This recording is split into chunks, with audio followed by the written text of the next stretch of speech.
လူတစ်ယောက်ကမြစ်အောက်ခြေကိုမတော်တဆပြုတ်ကျသွားခဲ့တယ်။အဲ့ဒီအချိန်မှာမိကြောင်းတစ်ကောင်ကပါဇက်ကြီးကျယ်သားဖွင့်ပြီးသူ့စီကိုဖြည်းဖြည်းချင်းကပ်လာခဲ့တာရုတ်တရက်ဆိုသလိုရွှေရောင်လင်းတဲ့တစ်ခုပေါ်လာပြီးနောက်တစ်စက္ကန့်မှာတင်အဲ့ဒီလူခန္ဓာကိုယ်ပေါ်ကဒဏ်ရာတွေအားလုံးပြန်လဲပျောက်ကင်းသွားတဲ့အပြင်ရေအောက်ထဲကအရာအလုံးကိုပါသူမြင်နိုင်လာတာကိုသိလိုက်ရတယ်။အဲ့ဒီမိကြောင်းဟာသူ့ရဲ့ကိုယ်ပွားဖြစ်သွားပြီဆိုတာကိုသူနားလည်လိုက်တယ်လို့တစ်ချိန်တည်းမှာပဲအဲ့ဒီလူဟာအရာဝတ္ထုတွေကိုဖောက်ထွင်းမြင်နိုင်တဲ့ခွဲအမြင်အာရုံစွမ်းအားကိုပါရရှိသွားခဲ့ပါတယ်။သူကပစ္စည်းမျိုးမျိုးရဲ့တန်ဖိုးကိုမြင်နိုင်စွမ်းရှိသွားပြီးမကြာခင်မှာပဲပျောက်ဆုံးနေတဲ့ယတနာတွေကိုရှာဖွေတွေ့ရှိသွားခဲ့တဲ့ယတနာတွေကိုပြန်လည်ဆယ်ယူပြီးတဲ့နောက်အဲ့ဒီလူကအလုပ်သမားတွေကိုကယ်တင်ဖို့ဆုံးဖြတ်လိုက်တယ်။သူတို့ဟာဂိုင်းတစ်ခုရဲ့ဖန်ဆီးစေခိုင်းခြင်းကိုခံထားရပြီးယတနာရှာဖို့အတ္တမခိုင်းစေခံနေရတာဖြစ်နေတယ်။ကံကောင်းထောက်မစွာနဲ့ပဲအဲ့ဒီလူကအချိန်မီရောက်လာပြီးသူတို့တွေကိုတားဆီးနိုင်ခဲ့ကပျောက်ဆုံးနေတဲ့ယတနာကိုသူရှာတွေ့ထားပြီးပြီလို့ပြောလိုက်တယ်။ဂိုင်းကောင်းဆောင်ကသူမရဲ့ဘေးကပညာရှင်ကိုစစ်ဆေးခိုင်းလိုက်တဲ့ပျောက်ဆုံးနေတဲ့ယတနာအစစ်ဖြစ်ကြောင်းအတည်ပြုပြီးတဲ့နောက်မှာတော့ဂိုင်းကောင်းဆောင်ကအဲ့ဒီလူကိုသူမရဲ့ဘေးနားမှာပဲဆက်ထားဖို့ဆုံးဖြတ်လိုက်တယ်။အဲ့ဒီနောက်မှာသူမကကျန်တဲ့အလုပ်သမားတွေကိုရှင်းလင်းပစ်ဖို့စီစဉ်တဲ့အခါအလုပ်သမားတွေကသူတို့ကိုကယ်တင်ပေးဖို့အဲ့ဒီလူကိုတောင်းပန်ကြတယ်။အဲ့ဒီလူကလည်းအလုပ်သမားတွေကိုချမ်းသာပေးဖို့ဂိုင်းကောင်းဆောင်ကိုအတနာခံပေးခဲ့တယ်။ဂိုင်းကောင်းဆောင်ကတော့ပိုပြီးတမိုးကြီးတဲ့ယတနာတွေကိုထပ်ယူလာပေးရမယ်လို့ပြောတဲ့အတွက်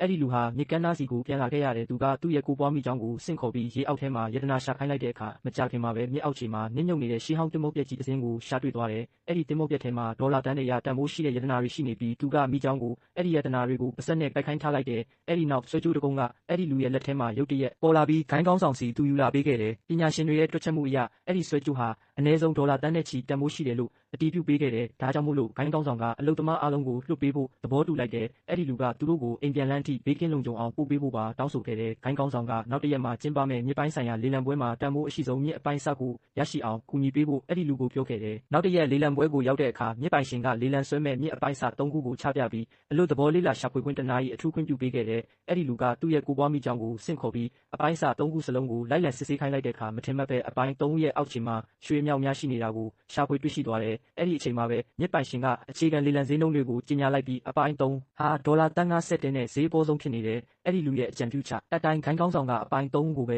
ရွေးချယ်လိုက်တယ်။လူတိုင်းကအပေါ်ဆုံးအပိုင်းဟာဘာမှတန်ဖိုးရှိမှာမဟုတ်ဘူးလို့ထင်နေကြပေမဲ့အနီးကပ်တွေရှာကြည့်လိုက်တဲ့အခါအပိုင်း၁ဟာဒေါ်လာ30တန်းပဲတန်ပြီးအပိုင်း2ဟာဒေါ်လာ20တန်းတန်တယ်ဆိုတာသိလိုက်ရတယ်။အဲ့ဒီလူကသူ့ရဲ့မိကြောင်းကိုပွားကိုမြစ်အောက်ခြေကတဲတွေကိုရှင်းလင်းခိုင်းလိုက်တယ်။ရုတ်တရက်ဆိုသလိုဆူရှာတောက်ပါတဲ့ရွှေရောင်လင်းနှန်းတွေကမြစ်ပြင်တစ်ပြင်လုံးဖြာထွက်သွားခဲ့တဲ့မြစ်ကျန်းပြင်တစ်ခုလုံးမှာအနည်းဆုံးစုပေါင်းတန်ဖိုးဒေါ်လာတန်း100ရှိတဲ့ရွှေတွေပြည့်နေနေတာကိုပညာရှင်တွေတွေ့ရှိသွားကြတယ်။အခြားလေလံဆွဲသူ2ယောက်ကတော့အဲ့ဒီရွှေတွေကိုတူးဖော်ပြီးရင်ရွှွတွေပဲပြန်တော့မယ်လို့ထင်နေကြပေမဲ့အဲ့ဒီလူကတော့သူ့ရဲ့မိကြောင်းကိုပွားကိုမြစ်ကျန်းပြင်အောက်ထဲထိပို့ပြီးနက်နက်ရှိုင်းဆက်လက်ရှာဖွေခိုင်းလိုက်တယ်။လူတိုင်းကိုအံ့အားသင့်သွားစေတာကတော့မြစ်အောက်ခြေရဲ့နက်ရှိုင်းတဲ့နေရာမှာပုံကွယ်နေတဲ့ရှေးဟောင်းနန်းတော်ပြက်ကြီးတစ်ခုကိုရှာဖွေတွေ့ရှိသွားတာပဲဖြစ်ပါတော့တယ်။